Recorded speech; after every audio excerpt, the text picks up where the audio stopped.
أعوذ بالله من الشيطان الرجيم.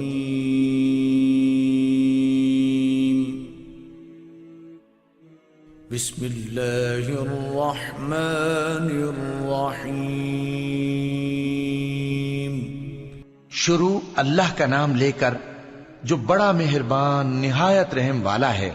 یہ ایک سورہ ہے جس کو ہم نے نازل کیا اور اس کے احکام کو فرض کر دیا اور اس میں صاف صاف آیتیں نازل کی تاکہ تم یاد رکھو.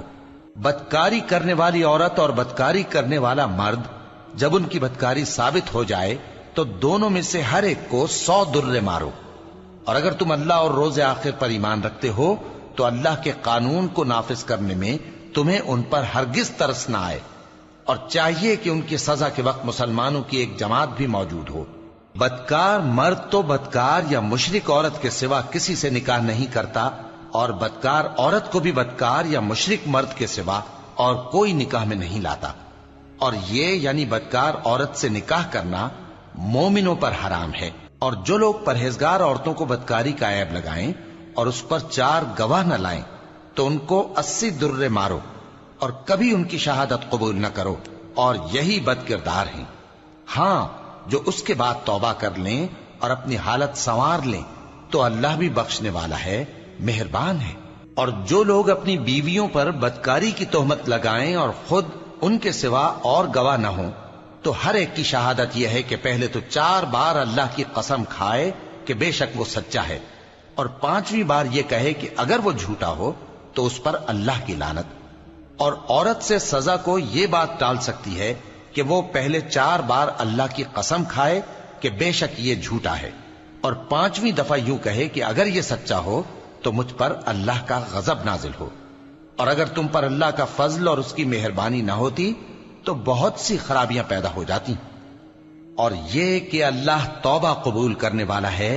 حکیم ہے. جن لوگوں نے یہ بہتان باندھا ہے وہ تمہیں میں سے ایک جماعت ہے، اس کو اپنے حق میں برا نہ سمجھنا بلکہ وہ تمہارے لیے اچھا ہے. ان میں سے جس شخص نے گناہ کا جتنا حصہ لیا اس کے لیے اتنا وبال ہے، اور جس نے ان میں سے اس بہتان کا بڑا بوجھ اٹھایا ہے اس کو بڑا عذاب ہوگا. جب تم نے وہ بات سنی تھی تو مومن مردوں اور عورتوں نے کیوں اپنے دلوں میں نیک گمان نہ کیا اور کیوں نہ کہہ دیا کہ یہ کھلم کھلا بہتان ہے؟ یہ بہتان لگانے والے اپنی بات کی تصدیق کے لیے 4 گواہ کیوں نہ لائے؟ تو جب یہ گواہ نہیں لا سکے تو اللہ کے نزدیک یہی جھوٹے ہیں. اور اگر دنیا اور آخرت میں تم پر اللہ کا فضل اور اس کی رحمت نہ ہوتی تو جس شغل میں تم منہمک تھے اس کی وجہ سے تم پر بڑا سخت عذاب نازل ہوتا، جب تم اپنی زبانوں سے اس کا ایک دوسرے سے ذکر کرتے تھے اور اپنے منہ سے ایسی بات کہتے تھے جس کا تم کو کچھ بھی علم نہ تھا، اور تم اسے ایک ہلکی بات سمجھتے تھے، حالانکہ اللہ کے نزدیک وہ بڑی بھاری بات تھی. اور جب تم نے اسے سنا تھا تو کیوں نہ کہہ دیا کہ ہمیں شایع نہیں کہ ایسی بات زبان پر لائیں؟ پروردگار تو پاک ہے، یہ تو بہت بڑا بہتان ہے.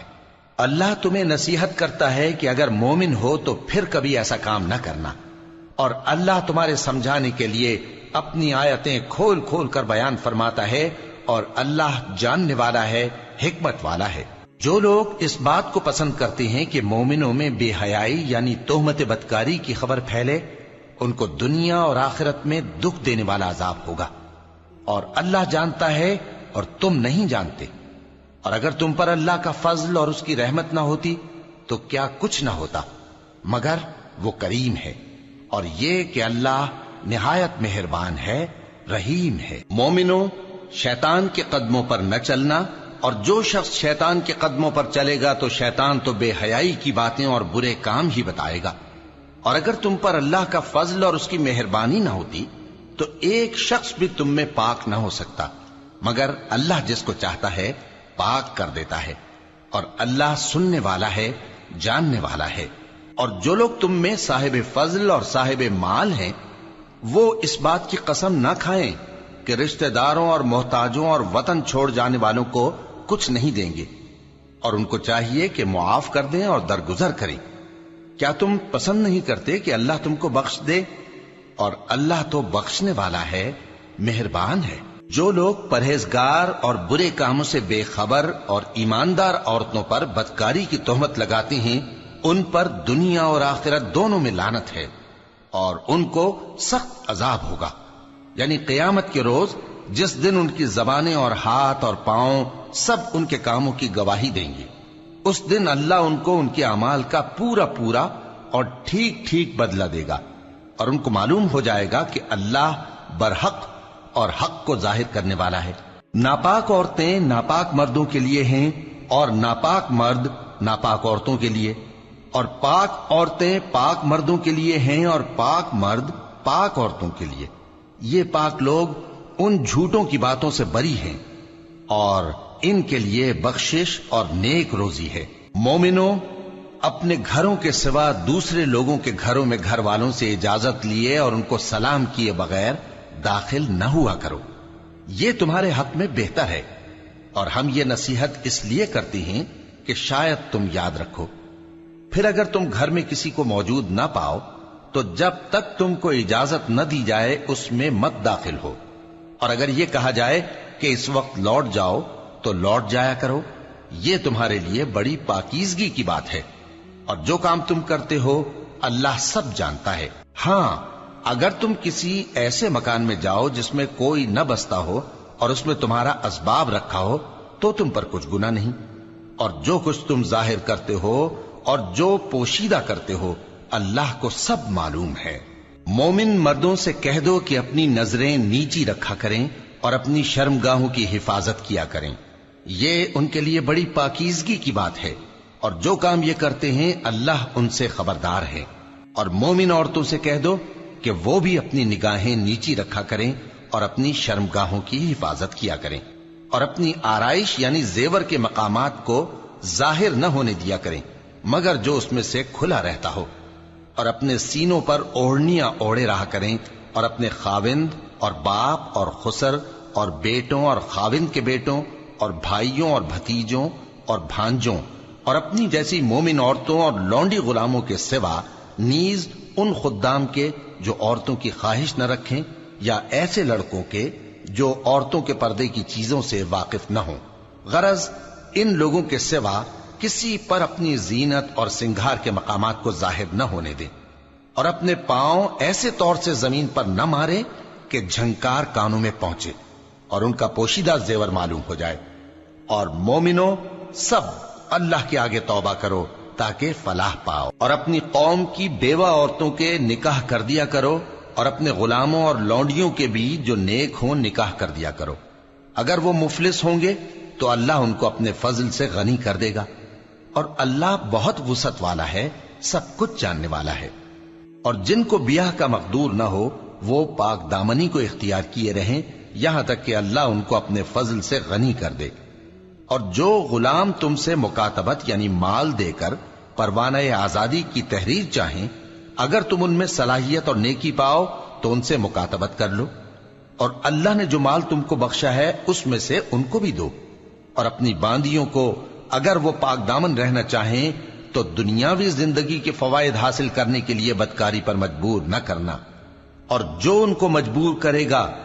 تو ان بیچاریوں کے مجبور کیے جانے کے بعد اللہ بخشنے والا ہے، مہربان ہے۔ اور ہم نے تمہاری طرف روشن آیتیں نازل کی ہیں، اور جو لوگ تم سے پہلے گزر چکے ہیں ان کی خبریں اور پرہیزگاروں کے لیے نصیحت۔ اللہ آسمانوں اور زمین کا نور ہے، اس کے نور کی مثال ایسی ہے کہ گویا ایک طاق ہے جس میں ایک چراغ ہے، اور چراغ ایک قندیل میں ہے، اور قندیل ایسی صاف شفاف ہے کہ گویا موتی کا سا چمکتا ہوا تارا ہے۔ اس میں ایک مبارک درخت کا تیل جلایا جاتا ہے یعنی زیتون کا، کہ نہ مشرق کی طرف ہے نہ مغرب کی طرف۔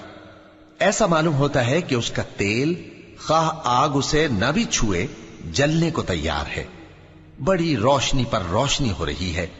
اللہ اپنے نور سے جس کو چاہتا ہے سیدھی راہ دکھاتا ہے، اور اللہ جو مثالیں بیان فرماتا ہے تو لوگوں کے سمجھانے کے لیے، اور اللہ ہر چیز سے واقف ہے۔ وہ قندیل ان گھروں میں ہے جن کے بارے میں اللہ نے ارشاد فرمایا ہے کہ بلند کیے جائیں اور وہاں اللہ کے نام کا ذکر کیا جائے، اور ان میں صبح و شام اس کی تسبیح کرتے ہیں۔ ایسے لوگ جن کو اللہ کے ذکر اور نماز پڑھنے اور زکوٰۃ دینے سے نہ سوداگری غافل کرتی ہے نہ خرید و فروخت۔ وہ اس دن سے جب دل خوف اور گھبراہٹ کے سبب الٹ جائیں گے اور آنکھیں اوپر چڑھ جائیں گی ڈرتے ہیں، تاکہ اللہ ان کو ان کے اعمال کا بہت اچھا بدلہ دے اور اپنے فضل سے زیادہ بھی عطا فرمائے۔ اور اللہ جس کو چاہتا ہے بے حساب رزق دیتا ہے۔ اور جن لوگوں نے کفر کیا ان کے اعمال کی مثال ایسی ہے جیسے میدان میں ریت کہ پیاسا اسے پانی سمجھے، یہاں تک کہ جب اس کے پاس آئے تو اسے کچھ بھی نہ پائے اور اللہ ہی کو اپنے پاس دیکھے تو وہ اسے اس کا حساب پورا پورا چکا دے، اور اللہ جلد حساب کرنے والا ہے۔ یا ان کے اعمال کی مثال ایسی ہے جیسے گہرے سمندر میں اندھیرے جس پر لہر چڑھی چلی آتی ہو اور اس کے اوپر اور لہر آ رہی ہو اور اس کے اوپر بادل ہو، غرض اندھیرے ہی اندھیرے ہوں، ایک پر ایک چھایا ہوا، جب اپنا ہاتھ نکالے تو کچھ نہ دیکھ سکے۔ اور جس کو اللہ روشنی نہ دے اس کو کہیں بھی روشنی نہیں مل سکتی۔ کیا تم نے نہیں دیکھا کہ جو لوگ آسمانوں اور زمین میں ہیں اللہ کی تسبیح کرتے رہتے ہیں، اور پر پھیلائے ہوئے پرندے بھی، اور سب اپنی نماز اور تسبیح کے طریقے سے واقف ہیں، اور جو کچھ وہ کرتے ہیں سب اللہ کو معلوم ہے۔ اور آسمان اور زمین کی بادشاہی اللہ ہی کے لیے ہے اور اللہ ہی کی طرف لوٹ کر جانا ہے۔ کیا تم نے نہیں دیکھا کہ اللہ ہی بادلوں کو چلاتا ہے، پھر ان کو آپس میں ملا دیتا ہے، پھر ان کو تہ بتہ کر دیتا ہے، پھر تم دیکھتے ہو کہ بادل سے مے نکل کر برس رہا ہے، اور آسمان میں جو اولوں کے پہاڑ ہیں ان سے اولے نازل کرتا ہے، تو جس پر چاہتا ہے اس کو برسا دیتا ہے اور جس سے چاہتا ہے ہٹا رکھتا ہے۔ اور بادل میں جو بجلی ہوتی ہے اس کی چمک آنکھوں کو خیرہ کر کے بینائی کو اچکے لیے جاتی ہے۔ اللہ ہی رات اور دن کو بدلتا رہتا ہے، اہل بصارت کے لیے اس میں بڑی عبرت ہے۔ اور اللہ ہی نے ہر چلنے پھرنے والے جاندار کو پانی سے پیدا کیا، تو ان میں سے بعض ایسے ہیں کہ پیٹ کے بل چلتے ہیں، اور بعض ایسے ہیں جو 2 پاؤں پر چلتے ہیں، اور بعض ایسے ہیں جو 4 پاؤں پر چلتے ہیں۔ اللہ جو چاہتا ہے پیدا کرتا ہے، بے شک اللہ ہر چیز پر قادر ہے۔ ہم ہی نے روشن آیتیں نازل کی ہیں، اور اللہ جس کو چاہتا ہے سیدھے راستے کی طرف ہدایت کرتا ہے۔ اور بعض لوگ کہتے ہیں کہ ہم اللہ پر اور رسول پر ایمان لائے اور ان کا حکم مان لیا، پھر اس کے بعد ان میں سے ایک فریق پھر جاتا ہے، اور یہ لوگ صاحب ایمان ہی نہیں ہیں۔ اور جب ان کو اللہ اور اس کے رسول کی طرف بلایا جاتا ہے تاکہ پیغمبر ان کا قضیہ چکا دیں، تو ان میں سے ایک فریق منہ پھیر لیتا ہے، اور اگر ان کو حق ملتا ہو تو اس کی طرف قبول کر کے چلے آتے ہیں۔ کیا ان کے دلوں میں بیماری ہے، یا یہ شک میں ہیں، یا ان کو یہ خوف ہے کہ اللہ اور اس کا رسول ان پر ظلم کریں گے؟ نہیں، بلکہ یہ خود ہی ظالم ہے۔ مومنوں کی تو یہ بات ہے کہ جب اللہ اور اس کے رسول کی طرف بلائے جائیں تاکہ وہ ان میں فیصلہ کریں تو کہیں کہ ہم نے حکم سن لیا اور مان لیا، اور یہی لوگ فلاح پانے والے ہیں۔ اور جو شخص اللہ اور اس کے رسول کی فرما برداری کرے گا اور اس سے ڈرے گا اور اس کا تقوی اختیار کرے گا تو ایسے ہی لوگ مراد کو پہنچنے والے ہیں۔ اور یہ اللہ کی سخت سخت قسمیں کھاتے ہیں کہ اگر تم ان کو حکم دو تو سب گھروں سے نکل کھڑے ہوں۔ کہہ دو کہ قسمیں مت کھاؤ، پسندیدہ فرما برداری درکار ہے، بے شک اللہ تمہارے سب اعمال سے خبردار ہے۔ کہہ دو کہ اللہ کی فرما برداری کرو اور رسول کے حکم پر چلو، اگر منہ موڑو گے تو رسول پر اس چیز کا ادا کرنا ہے جو ان کے ذمے ہے، اور تم پر اس چیز کا ادا کرنا ہے جو تمہارے ذمے ہے۔ اور اگر تم ان کے فرمان پر چلو گے تو سیدھا رستہ پالو گے، اور رسول کے ذمے تو صاف صاف پہنچا دینا ہے۔ جو لوگ تم میں سے ایمان لائے اور نیک کام کرتے رہے ان سے اللہ کا وعدہ ہے کہ ان کو ملک کا حاکم بنا دے گا، جیسا ان سے پہلے لوگوں کو حاکم بنایا تھا، اور ان کے دین کو جسے اس نے ان کے لیے پسند کیا ہے مستحکم و پائیدار کرے گا، اور خوف کے بعد ان کو امن بخشے گا۔ وہ میری عبادت کریں گے اور میرے ساتھ کسی چیز کو شریک نہ بنائیں گے، اور جو اس کے بعد کفر کرے تو ایسے ہی لوگ بد کردار ہیں۔ اور نماز پڑھتے رہو اور زکوٰۃ دیتے رہو اور پیغمبر کے فرمان پر چلتے رہو تاکہ تم پر رحمت کی جائے، اور ایسا خیال نہ کرنا کہ کافر لوگ ہم کو زمین میں مغلوب کر دیں گے، ان کا ٹھکانہ دوزخ ہے اور وہ بہت برا ٹھکانہ ہے۔ مومنوں، تمہارے باندی غلام اور جو بچے تم میں سے بلوغ کو نہیں پہنچے 3 دفعہ یعنی 3 اوقات میں تم سے اجازت لیا کریں، ایک تو نماز فجر سے پہلے، اور دوسرے گرمی کی دوپہر کو جب تم کپڑے اتار دیتے ہو، اور تیسرے عشاء کی نماز کے بعد۔ یہ 3 وقت تمہارے پردے کے ہیں، ان کے آگے پیچھے یعنی دوسرے وقتوں میں نہ تم پر کچھ گناہ ہے اور نہ ان پر، کہ کام کاج کے لیے ایک دوسرے کے پاس آتے رہتے ہو۔ اس طرح اللہ اپنی آیتیں کھول کھول کر بیان فرماتا ہے، اور اللہ بڑا علم والا ہے، بڑا حکمت والا ہے۔ اور جب تمہارے لڑکے بالغ ہو جائیں تو ان کو بھی اسی طرح اجازت لینی چاہیے جس طرح ان سے اگلے یعنی بڑے آدمی اجازت حاصل کرتے رہے ہیں۔